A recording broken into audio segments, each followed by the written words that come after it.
सह वीर्यं गरमावहै तेजस्विनावधीतमस्तु मा विद्विषावहैः। ॐ शान्ति शान्ति शान्तिः। सदाशिवसमारम्भां शङ्कराचार्यमध्यमाम् अस्मदाचार्यपर्यन्तां वन्दे परम्पराम्।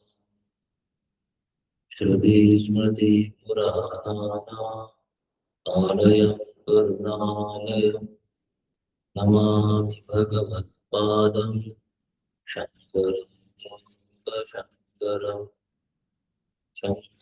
शङ्कराचार्यं केशवं बादरायणं सूत्रभाष्यकृतौ वन्दे भगवन्तौ पुनः पुनः। ईश्वरो गुरुरात्मेति मुक्तिभेदविभागिने व्योमवद्व्याप्तदेहाय श्रीदक्षिणामूर्तये नमः। ॐ भद्रं कर्णेभिः देवाः भद्रं पश्येमाक्षभिर्यजत्राः स्थिरैरङ्गैः स्तुष्ट्वास्तस्तुभिः यशेमदेवहितं यदायुः।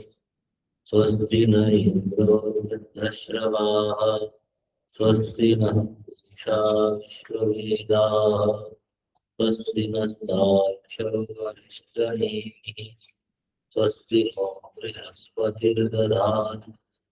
ॐ शान्ति शान्ति शान्तिः।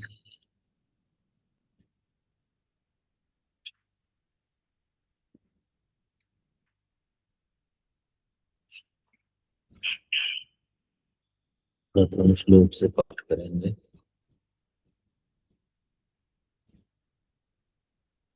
का प्रथम कारिका से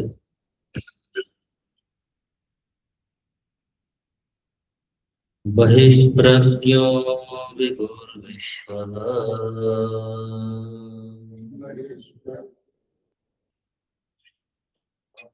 यन्तः प्रज्ञस्तु तैजसः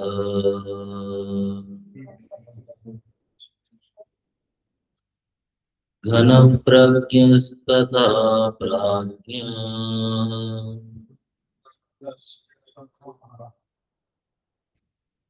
घनप्रज्ञस्तथा प्राज्ञः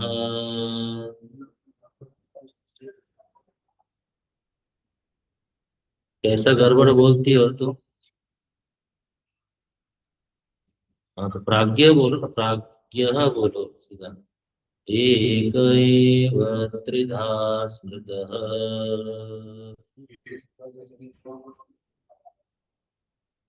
दक्षिणाक्षी मुखे विश्वः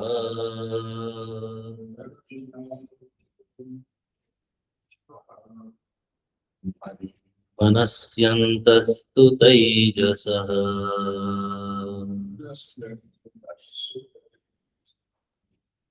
फिर से बोलिए, मनस्यन्तस्तु तैजसः। तुम्हारा उच्चारण ठीक नहीं है, सही करो। आकाशे चरति प्राज्ञा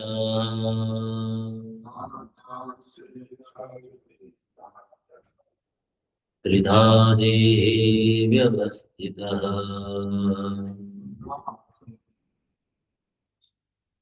दक्षिणाक्षी मुखे विश्वः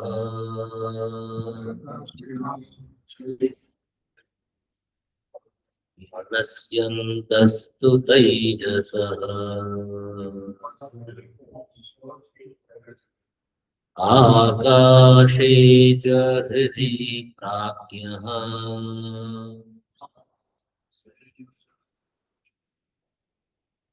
त्रिधा देहे व्यवस्थितः।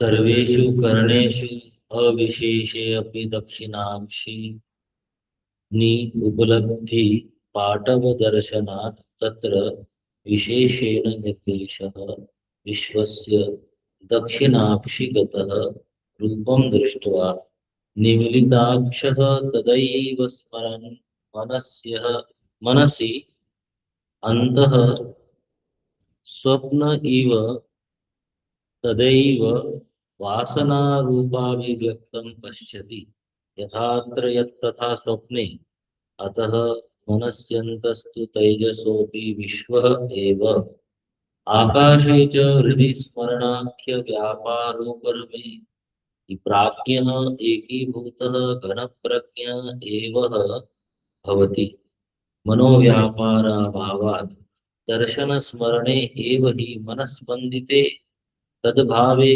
हृदि एव अविशेषेण प्राणात्मनावस्थानं प्राणः हि एव एतान् सर्वान् वृन्ते इति श्रुतेः तैजसो हिरण्यगर्भः मनस्तत्त्वात्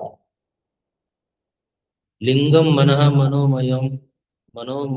मनोमयो अयं पुरुषः इत्यादि श्रुतिभ्यः ननु व्याकृतः प्राणः सुषुप्ते तदात्मकानि करणानि भवन्ति कथम् अव्याकृतता नैष दोषः अव्याकृतस्य देशकालविशेष अभावात् यद्यपि प्राणाभिमाने सति व्याकृतता एव प्राणस्य तथापि पिंड परिचिन्न विशेष नहीं पिंड परिचिन्न विशेष अभिमान निरोधः प्राणे भवति इति अव्याकृतः एव प्राणः सुषुप्ते परिचिन्न अभिमानवता यथा प्राणलये परिचिन्न मानिनां प्राणः अव्याकृतः तथा प्राणाभिमानिनः अपि अविशेषापत्तौ अव्याकृतता समाना प्रसव बीजात्मकत्वं च तद अध्यक्षश्च एकः अव्याकृतावस्थः परिचिन्न अभिमानिनां मानिनाम् अध्यक्षाणां च तेन एकत्वम् इति पूर्वोक्तं विशेषणम् एकीभूतः प्रज्ञानघन इत्यादि उपपन्नम् तस्मिन् उक्तहेतु सत्त्वात् च कथं प्राणशब्दम् अव्याकृतस्य प्राणबन्धनं हि सौम्य मनः इति श्रुतेः ननु तत्र सदैव सौम्य इति प्रकृतं सद्ब्रह्म प्राणशब्दवाच्यं नैष दोषः बीजात्मकत्वा अभि अभ्युपगमात् सतः यद्यपि सद्ब्रह्म प्राणशब्दवाच्यं तत्र तथापि जीव प्रसव बीजात्मकत्वम् अपरित्यज्य एव प्राणशब्दवाच्यत्वम् सदः सत्शब्दवाच्यता च यदि हि निर्बीज रूपं विवक्षितं ब्रह्म अभविष्यत् नेति नेति यतो वाचो निवर्तन्ते अन्यत् एव तद्विदितारतो अविदितात् इति अवक्षत न सत्तन्ना सत् उच्यते इति स्मृतेः निर्बीजतया एव चेत् सति लीना ली लील लीना लीला लीलानां संपन्नानां सुषुप्त प्रलयो पुनः उत्थान अनुपपत्ति स्यात् मुक्तानां च पुनः उत्पत्ति प्रसंगः बीजः अभाव अविशेषात् ज्ञानदाह्य बीजाभावे च ज्ञानानर्थक्य प्रसंगः तस्मात् सबीजत्व अभिउपगमेन एव सतः प्राणत्व व्यपदेशः सर्वश्रुतिषु च कारणत्व व्यपदेशः अतः एव अक्षरात् परतः परः सबाह्याभ्यन्तरो ह्यजः यतो वाचो निवर्तन्ते नेति नेति इत्यादिना बीजत्व अपनयनेन व्यपदेशः ताम् अबीजावस्थां तस्यैव प्राज्ञशब्दवाच्य तुरीयत्वेन देहादि संबन्धरहितां परमार्थिकीं पृथक् वक्षति बीजावस्थापि न किंचित् अवेदिशम इति उत्थितस्य प्रत्यय दर्शनात् देहे अनुभूयते एव इति त्रिधा देहे व्यवस्थितः इति उच्यते।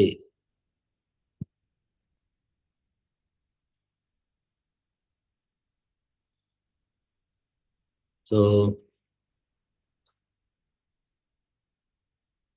जो बहिष्प्रज्ञ है उसका विचार, प्रज्ञा की बहिर्मुखता का विचार इस दक्षिणाक्ष में स्थित अभिमानी के द्वारा कर सकते हैं। अभिमानी कह रहे हैं तो जो बहिष्प्रज्ञ है उसकी जो प्रज्ञा बहिर्देश में जा रही है वह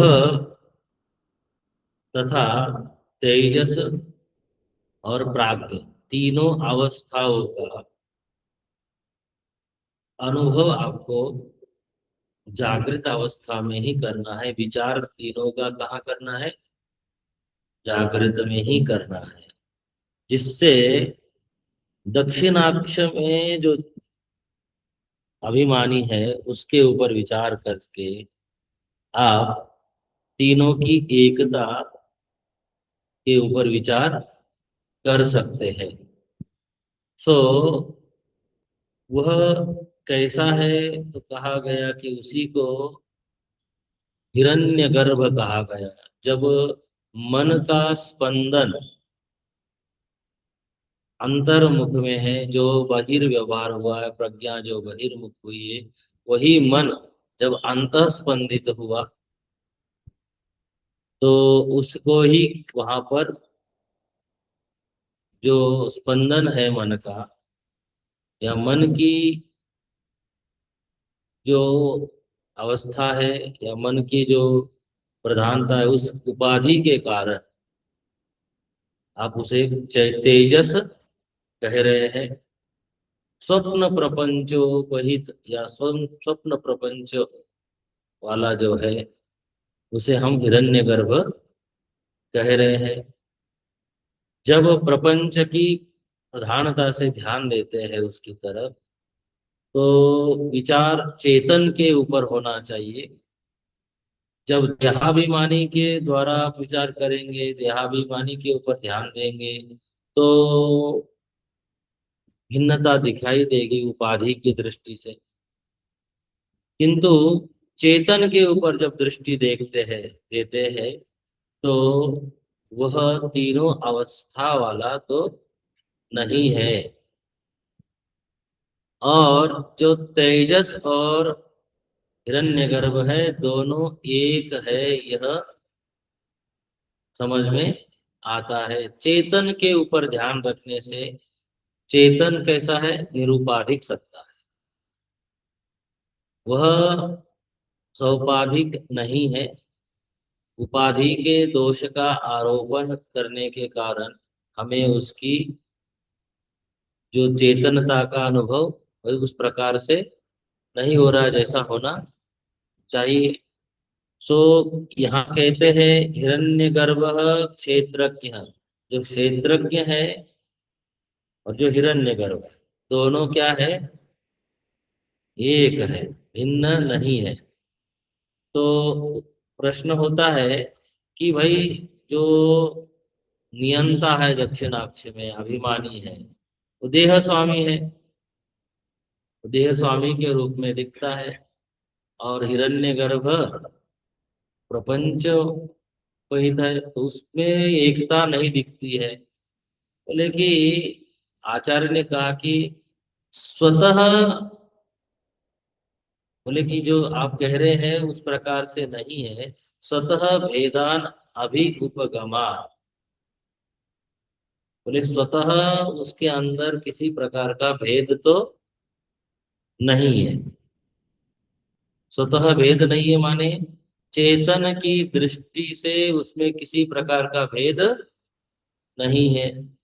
उपाधि की दृष्टि से आप विचार कर रहे हैं, देहाभिमानी के ऊपर ध्यान दे रहे हैं, तो आपको भेद दिख रहा है। किंतु दोनों क्या है? बोले एक है। बोले किसके लिए क्या प्रमाण है? तो श्रुति का प्रमाण दिया आचार्य ने। एक देव सर्वभूतेषु गूढ़, वो एक ही है, सभी भूतों में स्थित है, सभी भूतों में वही व्याप्त है, एक है, भिन्न नहीं है। और गीता का श्लोक भी उद्धृत किया गया है, क्षेत्रज्ञं चापि मां विद्धि सर्व क्षेत्रेषु भारत। हे अर्जुन, क्षेत्रज्ञ भी मुझे ही जानो, और सभी क्षेत्रों में मैं ही विद्यमान हूं, इसलिए क्षेत्र को भी क्या जानो? मुझे ही जानो। अविभक्तम विभक्तेषु, हम्म, अविभक्तम भूतेषु, सभी भूतों में अविभक्त रूप से मैं विद्यमान हूँ। और विभक्त लग रहा है किस रूप में? जब हम देह के ऊपर ध्यान देते, देहाभिमानी के साथ जोड़ लेते, देह की उपाधि देते, तब क्या लगता है? भेद लगता है।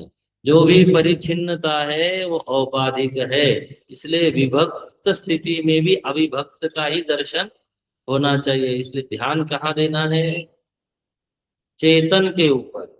इसलिए चेतन की जो प्रज्ञा के बारे में बताया जा रहा है, बहिष्प्रज्ञ, अंत प्रज्ञ और प्राज्ञ, यह चेतन की दृष्टि में किसी भी प्रकार का उसमें भेद नहीं होता है। सर्वेषु कर्णेषु अविशेषे अपि दक्षिणाक्षी, इसलिए कहा गया था कि सभी कर्णों में वह विशेष होने के कारण उसे दक्षिणाक्ष में कह रहे, उपलब्धि स्थान कह रहे हैं। और इसीलिए उसको, और आपको देखना है तो आंखों से देखने के बाद वस्तु को आप आंखें बंद करेंगे, निमीलित अक्षर, तो वहां पर आपको वह वस्तु दिखाई देगा, देगी ही देगी।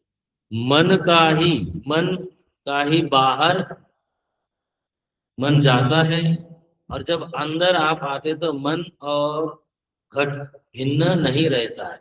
बाहर आपने घट देखा, तो अंदर जब आपने आंखें बंद कर ली तो अंदर जो घट वृत्ति है और मन भिन्न नहीं है, दोनों क्या हो जाते हैं? एक ही हो जाते हैं। बोले कि इसी प्रकार से आपको ध्यान देना है। कहाँ पर, कहाँ पे ध्यान देना है? क्या लिखा है पुस्तक में?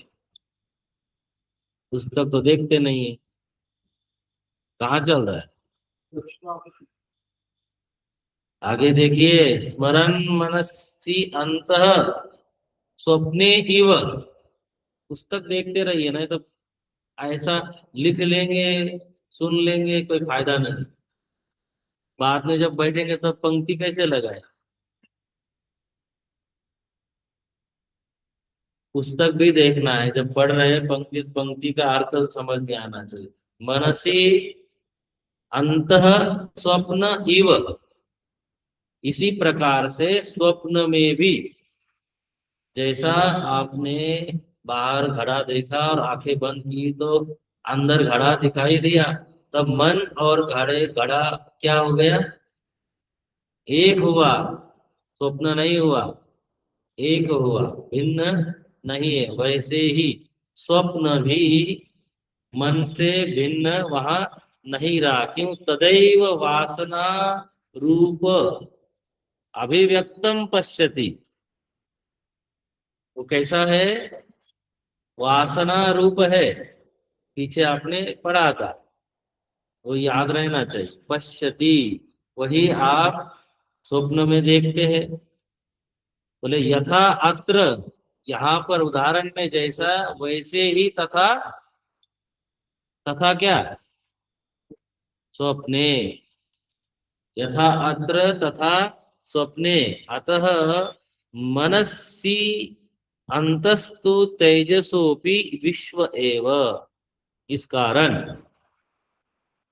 मन में जो अंतः प्रज्ञा बन रहा है, वो तेजस होते हुए भी क्या है? विश्व भी है। ठीक है, दोनों की क्या है? एकता है। आकाशे च हृदि स्मरणाख्य व्यापारोपरमे प्राज्ञ। आकाशे माने हृदय, हृदय देश में हृदि स्मरणाख्य व्यापारोपरमे। ये जो प्रज्ञा की, जो मन की गति हो रही थी, मन का व्यवहार हो रहा था, जो व्यापार हो रहा था, उस व्यापार की क्या हो गई? उपरामता। क्या हुई? हाँ, ऊपर में। पुस्तक देखते रहिए राजेश जी, ऐसे नहीं केवल लिखते जा रहे हैं तो पढ़े, समझ में नहीं आएगा पूरा। लिखिए कम, पुस्तक पे ज्यादा ध्यान दीजिए। लिखिए जरूर, लेकिन पुस्तक पे भी ध्यान दीजिए। तो क्या कह रहे हैं? ऊपर में प्राज्ञ एकीभूत। वहां प्राज्ञ और जो विराट है, जो ईश्वर है, वह एक है, भिन्न नहीं है। दोनों की एकता बता रहे। क्यों? बोले कि देखिए वहां प्रज्ञा की भिन्नता नहीं है, वृत्तियों में कोई भिन्नता नहीं है, घनीभूतता है, एक ही भूतता है। इसलिए दोनों में क्या है? एकता है, दो भिन्न नहीं है। बोले कैसे? क्योंकि बोले मनोव्यापार अभावात। हेतु क्या दिया? बोले मनोव्यापार अभावात। मन के व्यापार का वहां क्या है? अभाव है। दर्शन स्मरणे एव ही मनस्पंदिते। देखते हैं आप या स्मरण करते हैं, दोनों में मन का स्पंदन होता है। जागृत अवस्था में भी मन स्पंदित होता है, और स्वप्न अवस्था में भी मन स्पंदित होता है। लेकिन मन का सुषुप्त अवस्था में स्पंदन क्या होता है? नहीं होता है। मन स्पंदिते तद अभावे हृदय, हृदय देश में, हाँ, जहाँ सब कुछ लय हो रहा है, वहां क्या हो रहा है? बोले कि प्रज्ञान क्या हो रहा है? घनीभूत हो रहा है। तद अभावे, मन का स्पंदन का अभाव, एव अविशेषेण। देखिए जब मन का व्यवहार होता है तो अलग अलग वृत्तियां आती है, विषयों का ग्रहण होता है। तो वहां विशेषण माने विशेषता रहती है। और विशेष का नाम क्या है? हाँ, भेद। विशेष अलग अलग कराता है, तो जिससे आपको क्या दिखने लग जाता है? भेद भी अनुभव में आता है संसार में। सो क्या कह रहे हैं? एव अविशेषेण प्राणात्मना अवस्थानम। वहां जो प्राण है, प्राण भी क्या हुआ, वो प्राणात्मना एकीभूत हो गया, उसकी भी कोई भिन्नता वहां नहीं है। अब आप प्रश्न कर सकते हैं, आगे करेगा ही वो प्रश्न, कि भाई प्राण का कैसे एकीभूत हुआ, वहां प्राण क्यों नहीं है? जैसे प्राण बाहर रहते हुए हमको अलग अलग दिखाई देता है, लेकिन वहां प्राण की भी अभिव्यक्ति नहीं हो रही, कह रहे हैं प्राण ही इसके लिए प्रमाण क्या है, श्रुति देते हैं प्रमाण, प्राण ही एव एतान सर्वान संवृत्ते इति श्रुते है। प्राण भी वहां क्या हुआ, बोले एकीभूत हो गया सभी। सो इस प्रकार से श्रुति कह रही है कि वहां प्राज्ञ और ईश्वर की भी क्या हो जा रही है, एकता हो जा रही है। बोले कि दोनों में तो भिन्नता है, दोनों की उपाधि भिन्न है। बोले उपाधि भिन्न है, लेकिन उपाधि रह क्या रही है, घनीभूतता हो जा रही है, एकीभूत हो जा रहा है, विशेषता नहीं रह रही है। तो प्रश्न करता है, बोले तेजसो हिरण्यगर्भ मनस्तत्व मनस्तत्वात्, क्या है, मनस्तत्वात्। सो जो तेजस है, हिरण्यगर्भ है, दोनों में आप कह रहे हो, प्राण शब्द का अर्थ यहाँ अव्यक्त है, ठीक है ना। प्राण की भी वहां क्या हुई, अव्यक्त अवस्था में चला गया, व्यक्त तो नहीं है, तो प्राण शब्द से क्या लेनी है, अव्यक्त दशा, ठीक है। वहां सब एकीभूत हो गया, सब अव्यक्त में चला गया, ना वहां जागृत है, बहिष्प्रज्ञ है, ना ही अंतः प्रज्ञ, ठीक है। तो तेजसो हिरण्यगर्भ मनस्तत्वात्, कह रहे हैं जो तेजस है और हिरण्यगर्भ है, दोनों क्या कह रहे हैं, बोले मन का ही, मन रूप है, मन उसका लिंग है, दोनों की एकता है। बोले मन लिंगम मनः, मन उसका क्या है, लिंग है। आनंद गिरी जी महाराज को थोड़ा सा देखिए,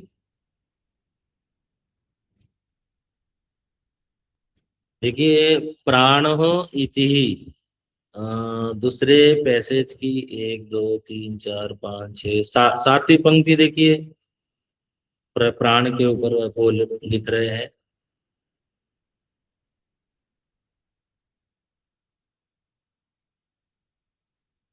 कह रहे हैं यदुक्तम अव्याकृतेन प्राणात्मना हृदये अवस्थानम इति तत्र प्रमाणम आह। हाँ, जागृत और सुषुप्त में यह भेद है कि जागृत में व्यक्त हो रहा है प्राण बाहर, वहां अव्यक्त में अव्याकृत अवस्था में सब जा रहा है, कहाँ पे, सुषुप्ति में, हृदय देश। हृदय देश माने, हाँ, अव्यक्त देश, जग प्रमुख जहाँ चेतन का निवास है, उसी में सब जा रहा है।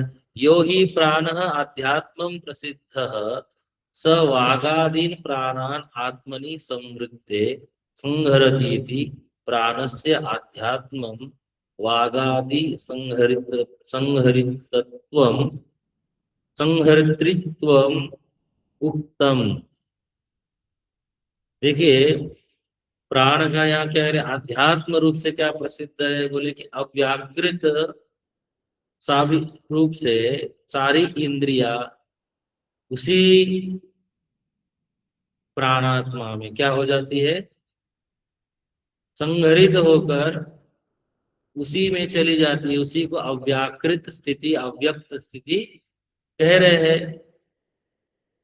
सो क्या कह रहे हैं कि हिरण्यगर्भ मनस्तत्वात्, नीचे दूसरी पंक्ति दूसरे पैसेज की। हाँ, कह रहे हैं हिरण्यगर्भस्य समष्टि मनः मनोनिष्ठत्वात् तैजसस्य व्यष्टिं मनोगतत्वात् तयोश्च समष्टि व्यष्टि मनोः एकत्वात् तद्गत तद्गतयोः अपि तेजस हिरण्यगर्भयोः एकत्वम् उचितम इत्यर्थ। हिरण्यगर्भ समष्टि मन है, ठीक है, और तेजस क्या है, व्यष्टि मन है। बोले दोनों का एकता हो जाती है कहाँ? प्राज्ञ में तो सब कुछ एकत्रित हो जा रहा है, तो दोनों की एकता उचित ही है बताई जा रही है। दोनों में कोई भिन्नता नहीं है, यह उचित ही है। व्यष्टि तथा समष्टि की एकता है, क्योंकि चेतन के ऊपर अगर ध्यान देते हैं तो दोनों में क्या है, अभिन्नता है। सो इसलिए समष्टि व्यष्टि मनयो एकत्वा तद्गतयो अपि तेजस हिरण्यगर्भयो एकत्वम उचितम इत्यर्थः। अब कहते हैं देखिए, लिंगम मनः, तो उसका लिंग क्या है, मन है। मन ही स्पंदित हो रहा है। बाहर जब प्रज्ञा गई तो जो घट देखा, और अंदर जो घट देख रहे हैं, घट और मन अभिन्न नहीं है, घट ही मन बन के प्रतीत होता है। तो मनोमयोयम पुरुष, इसलिए श्रुति में कहा गया कि यह पुरुष क्या है, मनोमय है। अपने हृदय देश कहाँ पड़ा था, का स्थान हृदय है, ये कहाँ पड़ा था, तैतरीय में पढ़ा था ना, हृदय एषः। सो अब वो प्रश्न करता है फिर से पूर्व पक्षी, बोले ननु व्याकृत प्राण सुषुप्ते तदात्मकानि करणानि भवन्ति कथम अव्याकृतता। बोले देखिए, प्राण तो सुषुप्ति अवस्था में भी रहते हैं, तो वहां प्राण की अव्याकृतता कैसे हो सकती है? व्यवहार तो प्राण का तब भी हो रहा होता है कि नहीं हो रहा होता है? अजी, अनुभव नहीं होता है, तो व्यवहार वहां भी हो रहा होता है। तो कह रहा है, तो वो अव्यक्त दशा कैसे होती है, अव्याकृत दशा कैसे हो सकती है? तो भगवान भाष्यकार कहते हैं नैष दोष, इसमें कोई दोष नहीं है। अव्याकृतस्य देश काल विशेष अभाव। अव्याकृत इसलिए है कि जो विशेषता है वह कैसे अनुभव में आती है, देश काल और वस्तु के कारण ही यह विशेषता अनुभव में आती है। जहाँ देश होगा, जहाँ काल होगा, वहाँ विशेषता भी होगी, भेद होगा। विशेष माने क्या, भेद होगा। जब वहां देश नहीं अनुभव में आ रहा है, काल अनुभव में नहीं आ रहा है, अन्य कोई वस्तु भी अनुभव में नहीं आ रहा है, क्योंकि उसके लिए कोई वृत्ति ही नहीं है, तो प्राण वृत्ति भी वहां फिर अनुभव में नहीं आएगी। तो इसलिए प्राण को वहां क्या क्या कहा जा रहा है, अव्याकृत कहा जा रहा है। व्यक्त दशा वहां नहीं है। प्रज्ञान घनीभूत हुआ है, तो वहां उसकी क्या हुई है, बोले एकता हुई है, एकत्व है। बाहर बहिष्प्रज्ञ देहाभिमानी जो कहा जा रहा था, अभिमानी, वह देहाभिमानी बहिष्प्रज्ञ कैसे बन रहा है, इंद्रिय के साथ एकोन विंशति मुख, उसके बिना वह बहिष्प्रज्ञ तो नहीं हो सकता।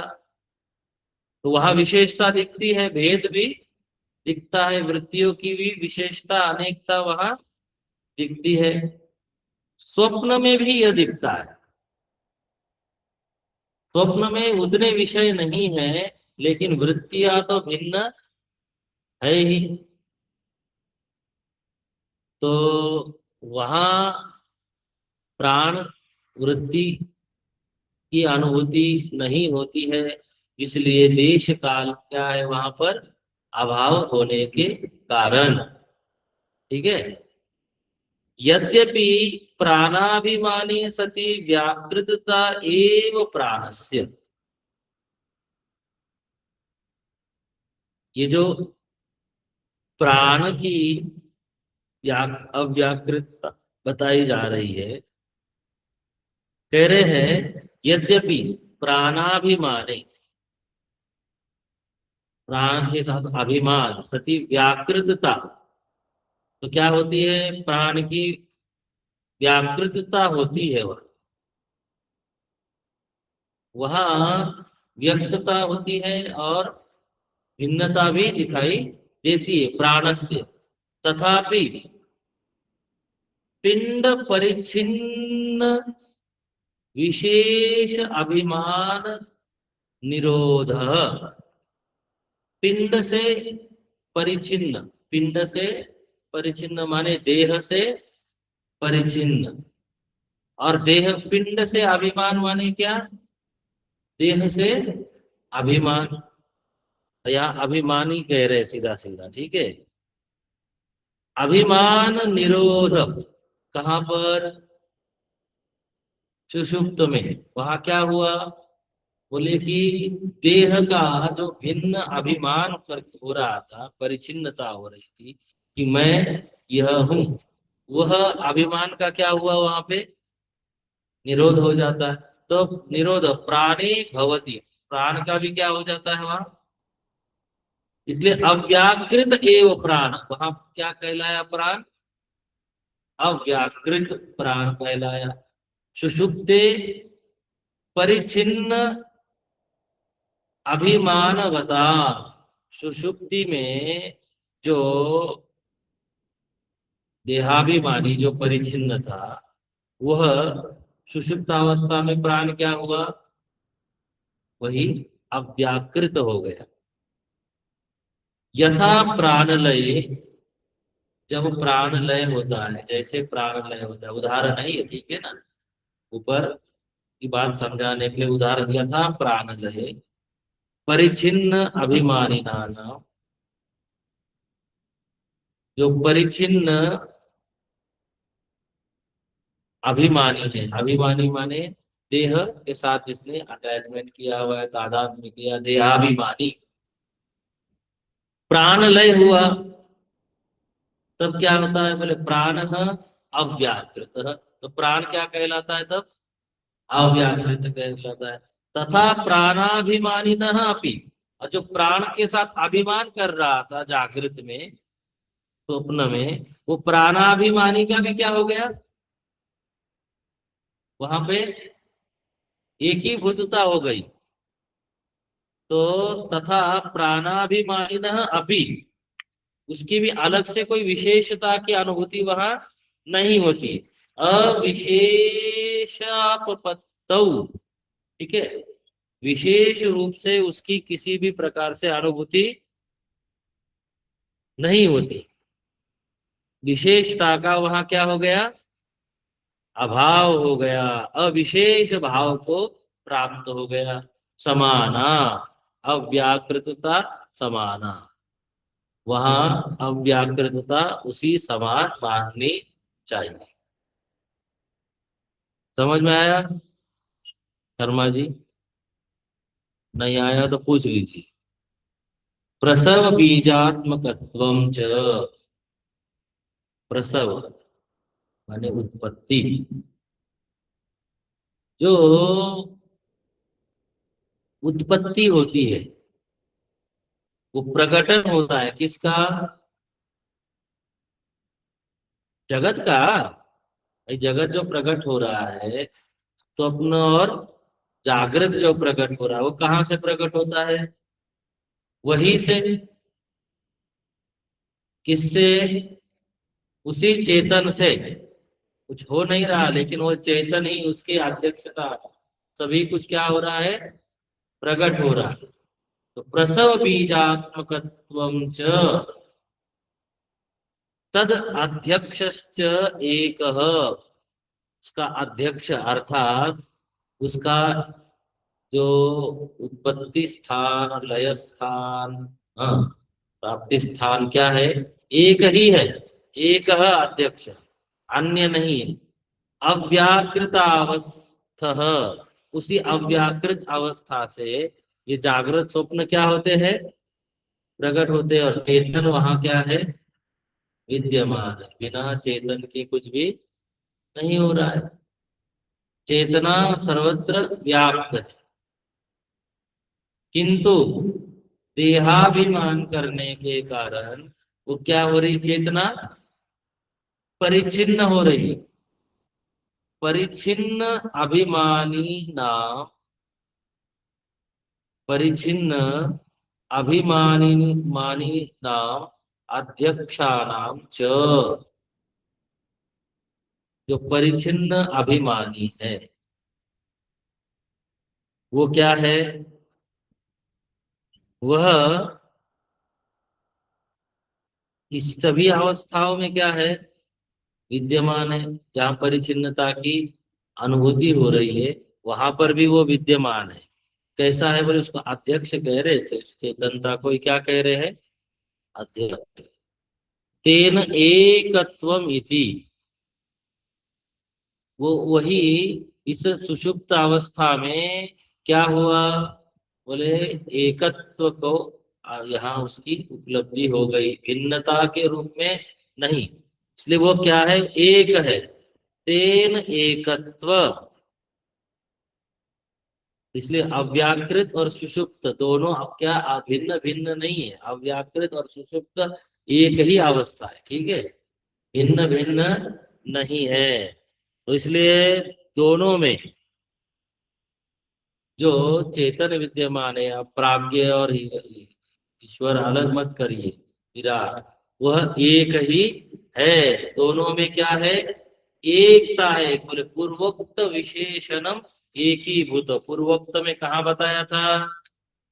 पूर्वोक्त में न स्वतः, देखिए स्वतः भेदान अभी उपगमात, 31 पेज पे। स्वतः उसमें किसी प्रकार का भेद नहीं है। कैसा है वो? एक है। इसलिए पूर्वोक्त विशेषण, जो पूर्वोक्त बताए हुए विशेषण कौन से थे? जो जागृत स्वप्न सुषुप्त, ये जो अलग अलग विशेषण बताए गए थे उन सब सभी वृत्तियों का वहां क्या हुई? एक ही भूतता हुई। इस कारण प्रज्ञान घन, वो क्या कहलाया? प्रज्ञान घन, प्रज्ञा की घनीभूतता हुई इत्यादि उपपन्नम। इस रूप में वह प्रज्ञान घन के रूप में ही क्या हुआ?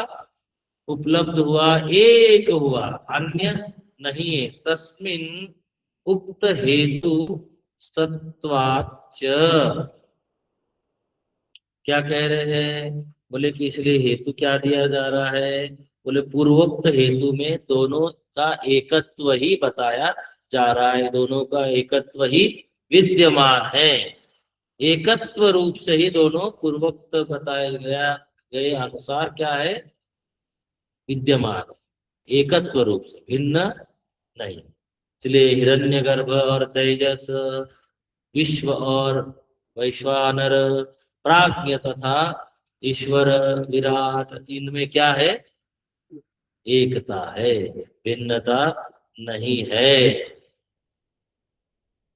अब वो प्रश्न उठाता है जो आपके मन में भी उठ रहा होगा कि प्राण को कहा गया, प्राण तो सुषुप्ति में अनुभव में आता है, तो विशेषता का वहां अभाव है।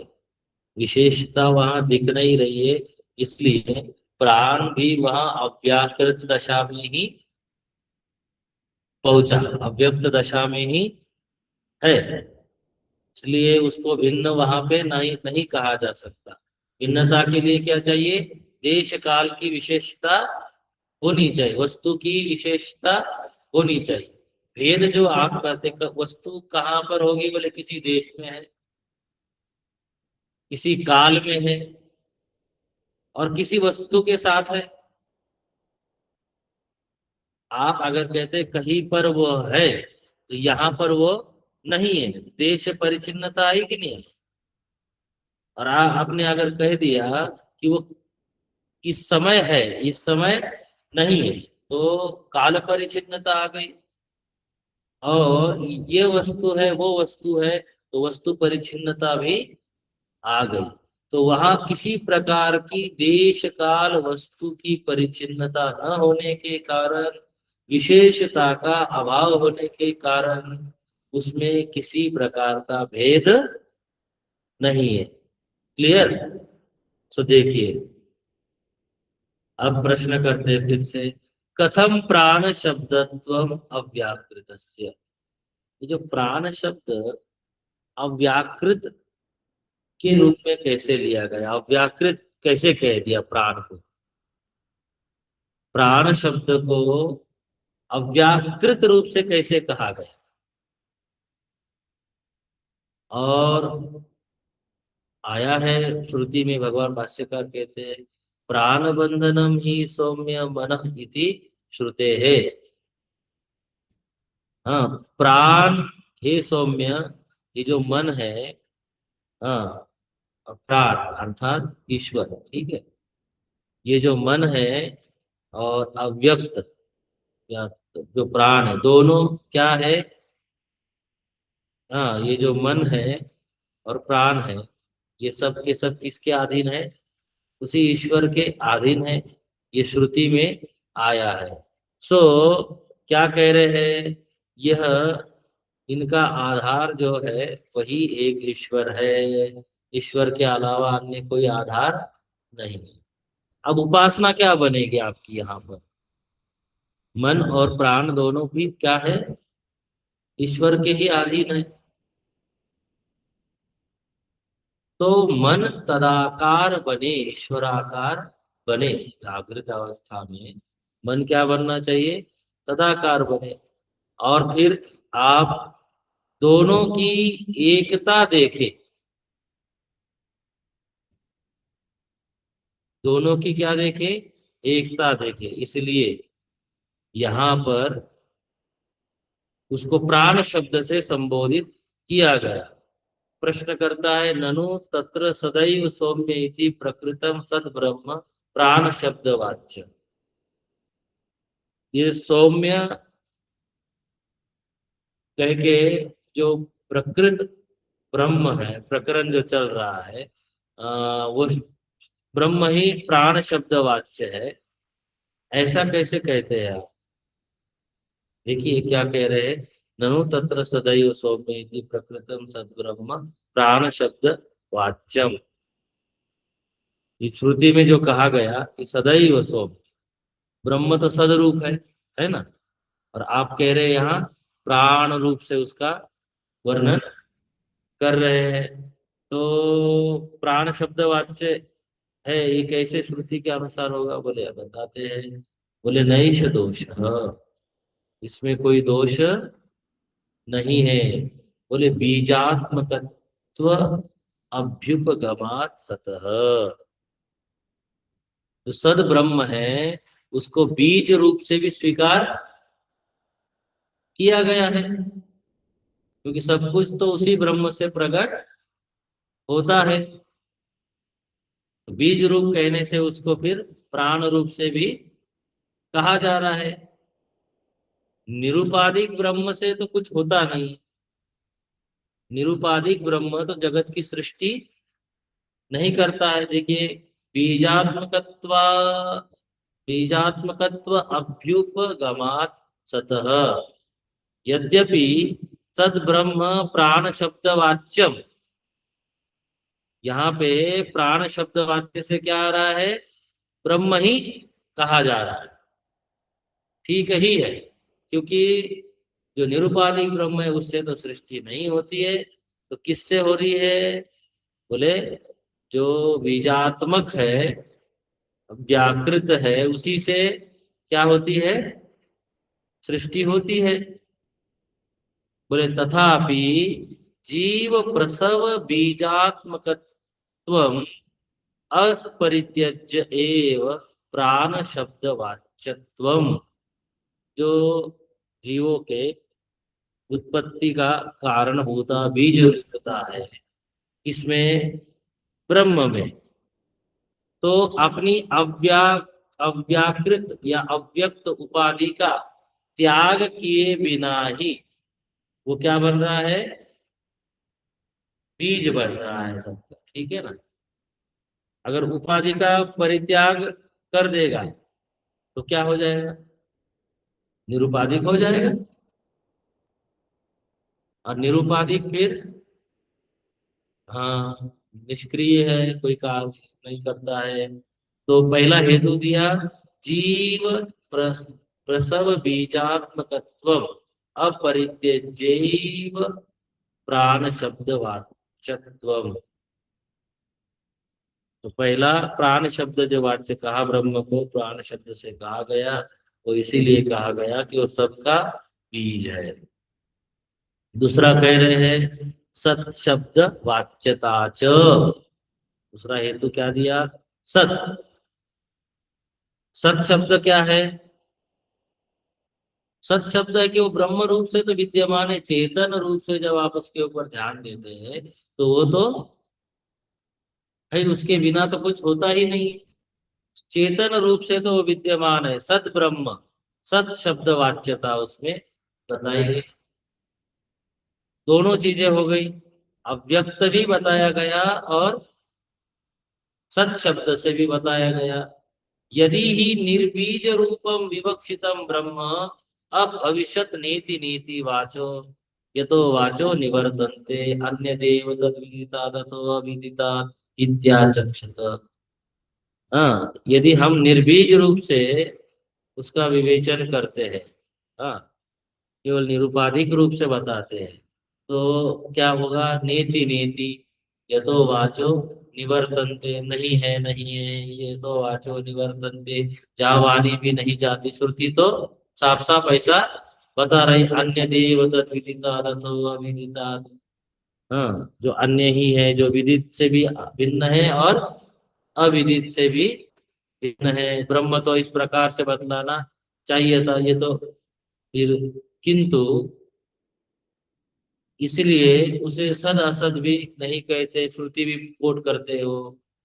तो क्या कह रहे हैं? वास्तव में वह जो तत्व है उसके ऊपर अगर ध्यान देते हैं तो वो तो निर्बीज रूप है, उसमें कोई बीज है नहीं, क्योंकि निरुपाधिक रूप से अगर विचार करते हैं तो। लेकिन अव्यक्त दशा कहते हैं, अव्याकृत कहते हैं, तो वही क्या बनता है? सृष्टि का कारण बनता है, और उसी से सृष्टि होती है। न सत्तन्न न सदा सत्तन्न असत उच्यते इति स्मृते है। न सद कहते हैं, ना ही असत कहते। निर्बीजतया एव चेत सती लीनानां संपन्नानां सुषुप्त प्रलयो पुनः उत्थान अनुपपत्ति। अगर निर्बीज हो जाएगा सब, तो आप जब सो जाते हैं तो फिर से उठ भी नहीं सकते। और ब्रह्म सत्ता नहीं हो, निर्बीज हो जाए, तो आप सोते हैं फिर से उठते हैं। और इसी प्रकार से उसमें भी हो जाएगा कि मुक्त लोग फिर मुक्तानाम च पुनः उत्पत्ति प्रसंग, तथा ये भी हो जाएगा, मुक्त लोग अपने आप उत्पन्न फिर से हो जाएंगे। और मुक्ति कैसे रह जाएगी? अगर जैसे निर्बीजता से ही अगर उत्पत्ति होने लग जाए तो मुक्ति से भी क्या हो जाएगा? मुक्त लोग भी फिर से जन्म लेंगे तो यहाँ अव्यक्त से ही बीज मिल रहा है, ठीक है। सृष्टि का कारण क्या है? अव्याकृत ब्रह्म, सौपाधिक ब्रह्म, निरुपाधिक नहीं। अगर निरुपाधिक माना जाएगा, निर्बीज हो जाएगा सब, तो उत्पत्ति नहीं हो सकती। और उत्पत्ति मानते हैं निर्बीज से, तो फिर मुक्त हुए जो लोग हैं, आपकी मुक्ति बेकार हो जाएगी। इतना अध्ययन कर लिया, इतना पढ़ लिया, क्या फायदा? फिर से क्या होगा? जन्म होगा। हाँ जी, पुनर्मोक्ष भवेत्।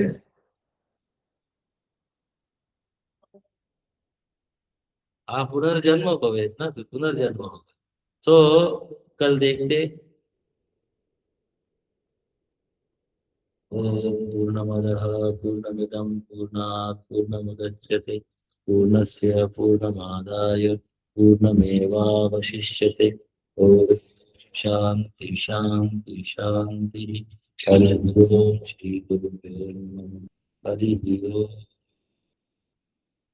हरिओम स्वामी जी। हरिओम।